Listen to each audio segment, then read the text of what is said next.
David. Let's start practically. When two national movements claim the same land and neither is going away, the least violent equilibrium is separation with real institutions.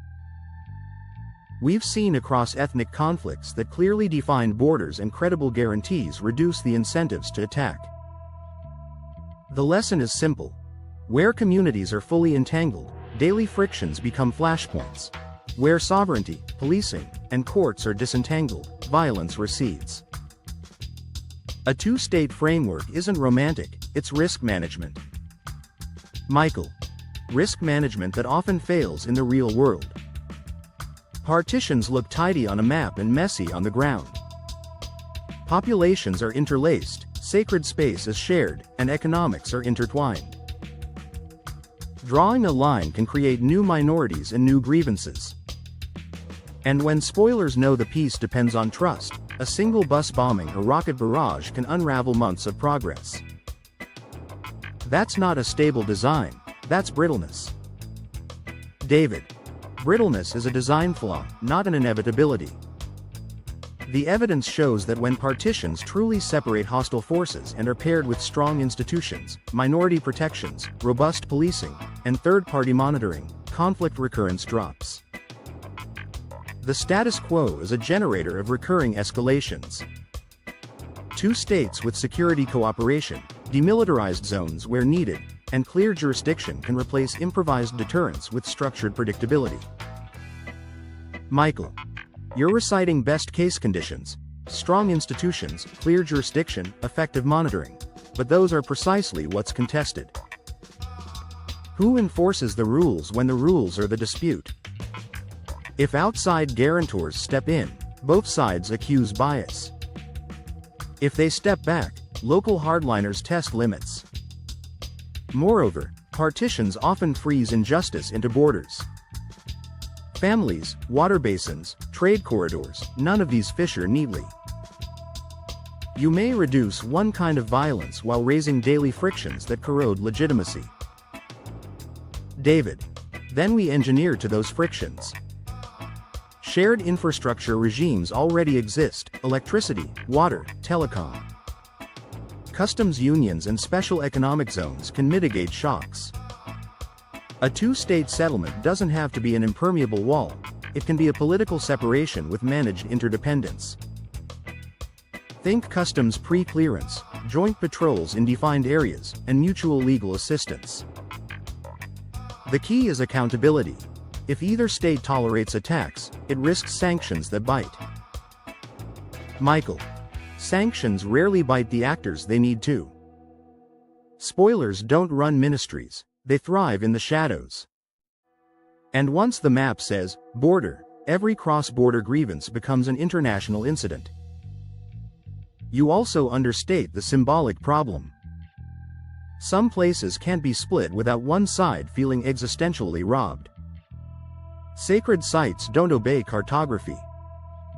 If your settlement can't render those issues acceptable to both publics, it purchases quiet today at the price of future rupture. David. That's why sequencing matters. Begin where consent is highest: civil coordination, economic relief, and professional security cooperation, while deferring symbolic finality until institutions lower the temperature. Verification tech helps. Smart sensors, neutral oversight, transparent incident logs. Meanwhile, political education must make it plain: sovereignty brings responsibility. Leaders who harbor militants will face automatic penalties, tariffs, aid suspensions, travel bans, pre-committed, not ad hoc. Michael. You describe a technocratic scaffolding around a moral wound. Publics tolerate painful compromises only if they believe the outcome is safer and fairer. Yet many see two states as either capitulation or waystation to something worse. Without a narrative of shared dignity, enforcement looks like coercion. And if demographic change or settlement expansion precludes a contiguous, viable state, then the solution becomes theater. David. Which is precisely why we need a hard viability test: territorial contiguity, secure movement corridors, security force professionalization, and credible minority rights. If a plan fails those tests, it's not a two-state solution, it's a slogan. But pass the tests, and we unlock incentives, investment guarantees, visa regimes, regional normalization. People defend what improves their lives. Peace durable enough to survive spoilers comes from predictable benefits felt in wallets and streets. Michael. Benefits can lull but not resolve. History tells us partitions often displace risk rather than remove it. You might lower organized violence while increasing quiet coercion at checkpoints or administrative exclusions that breed resentment. Also, once two states exist, each may politicize diaspora support and military procurement, turning cold rivalry into periodic flare-ups. If we can instead build one sovereign order with equal rights and robust power sharing, we address root discrimination without a brittle border. David.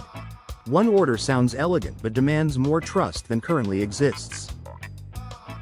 Ask yourself, which is easier to enforce? Reciprocity between two sovereigns who can be pressured by neighbors and lenders, or perfect equality inside a single apparatus riven by mutual suspicion? We must choose the feasible good over the aspirational perfect. Two accountable sovereignties with external guardrails are feasible.